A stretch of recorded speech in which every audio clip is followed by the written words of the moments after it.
Hey everyone, happy Tuesday and welcome to another episode of Day in the Life of Vintage Classic Specialist. So Rafa and I holding down the fort today. Mr. Jacob was at school as he usually is on Tuesdays and Thursdays. So let's see what happened around here today. Let's start with what Mr. Rafa did.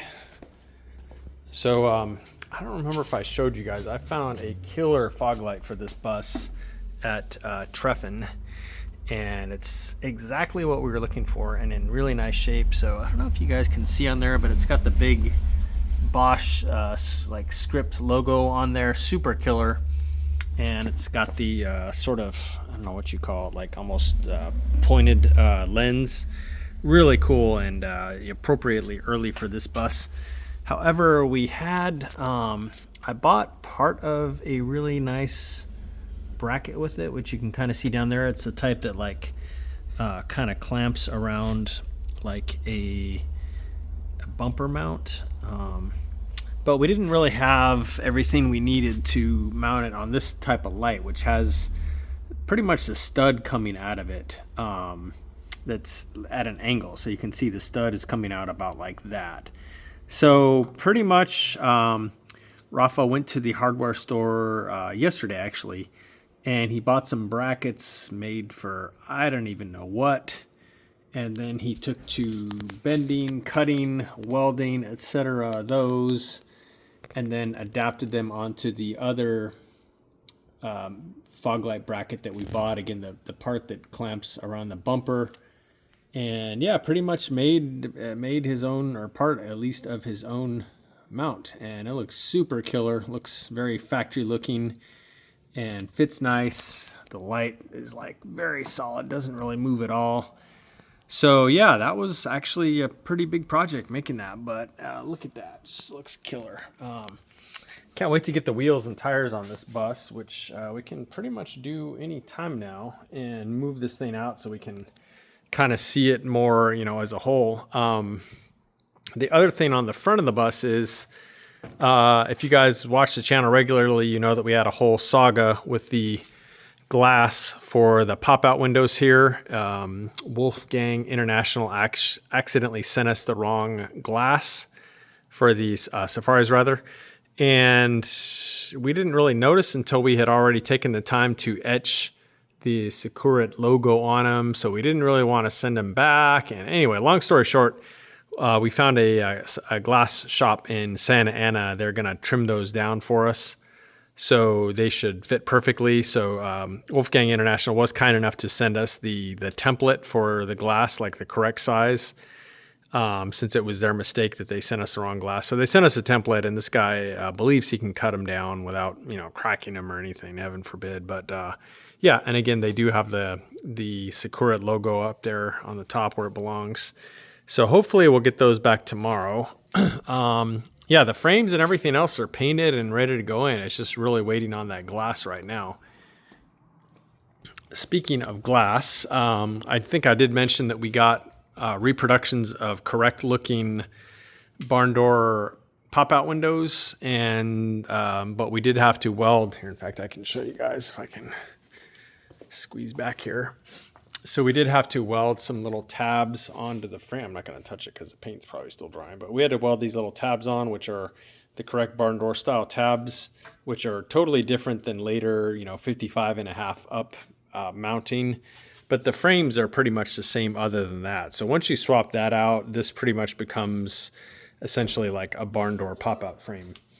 And then again, we do have the latches now, which look very correct. And so once we get the seals, inner, outer, and then pop out to body, then these can go on too. So yeah, just trying to keep her moving along here. Let's see what else. Only other little thing I think Rafa did today was, so the deck lid props for barn doors is pretty much impossible to find. And we looked and looked and looked, and I thought we had some leads, but none of them really came through.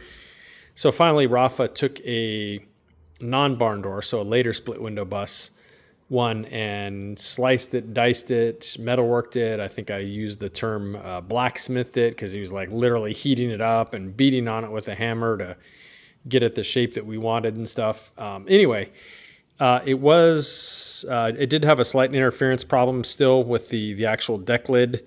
So it came off again at some point, and it was just a matter of shaving part of it off. I can't show you now because there's too much stuff in the way, but shaved it a little bit. And then, of course, since it had already been painted, our painter had to go back and touch up the paint. But anyway, that latch is on now, works beautifully, looks great. And so whenever there's space or at a later date, I'll make sure I show that latch and how well it's working. But anyway, that was mostly Rafa's day. The only other thing he did and I did too is, so Octavio is doing the sliding metal sunroof on the 69 bay window bus, and putting that thing in is pretty much a 3-person job because you have to lift this massive piece of metal, you know, the outer skin basically, and it's got these rails on it that are, I don't know, like probably 8 feet long or something. It's really a 3-person job to lift that thing up and kind of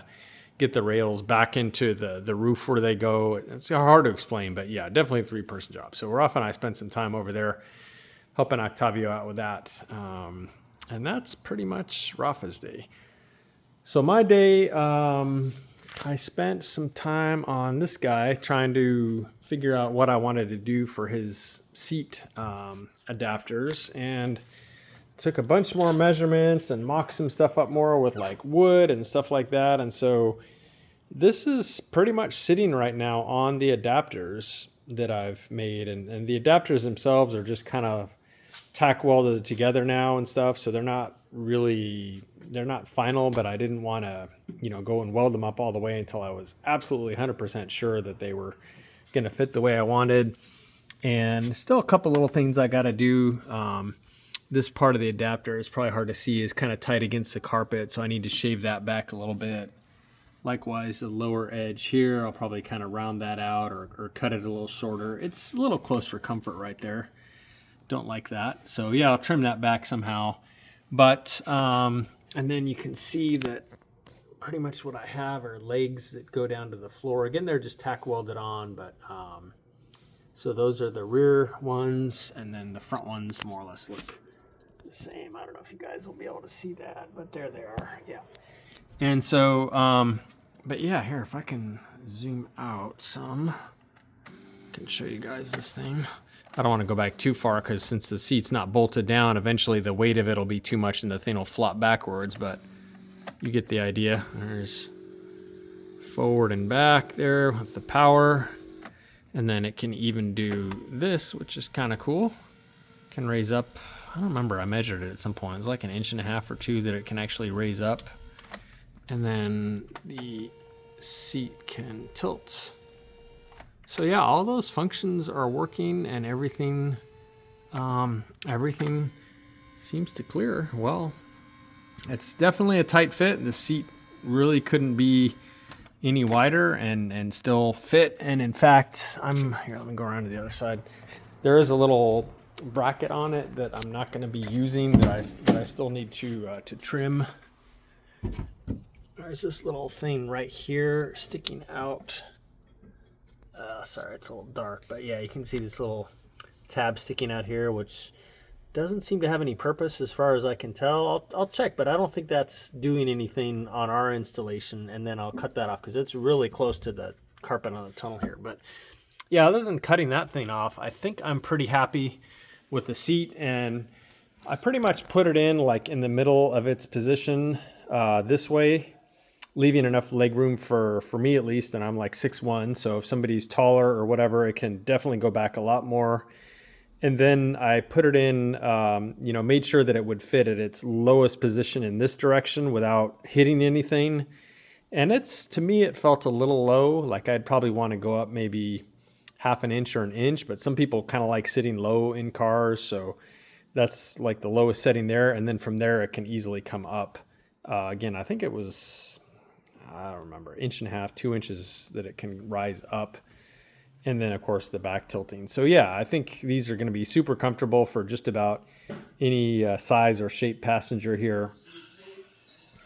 And, yeah, so once I finalize that, I need to have the owner bring the other seat by, and we'll fabricate up the mounting brackets for it too. And I don't know yet if I'm going to powder coat them or paint them or whatever, but one way or the other. And then we'll set our upholstery guy on the seats, and again, we're going to do them two-tone pretty much with these same colors, so lighter in the centers, and then darker gray like this on all the outsides, and then again we're deleting the headrest. So that's the plan for that. But yeah, that was kind of a big accomplishment today, was to get this seat mounting sort of mocked up, and I sat in it several times, and again made sure that with everything kind of in the center except all the way down this way, that there's plenty of room. And when you close the door, there's room down here where you can reach in and well, sorry, you can't see it. Yeah, there you go. You can still reach in and access the buttons to move the seat and stuff like that. So there you go. So this guy got its tires today. So I ended up going with 205 55s on the back, which is a 24-inch tall tire, so a little bit shorter than stock, which is around 25 typically.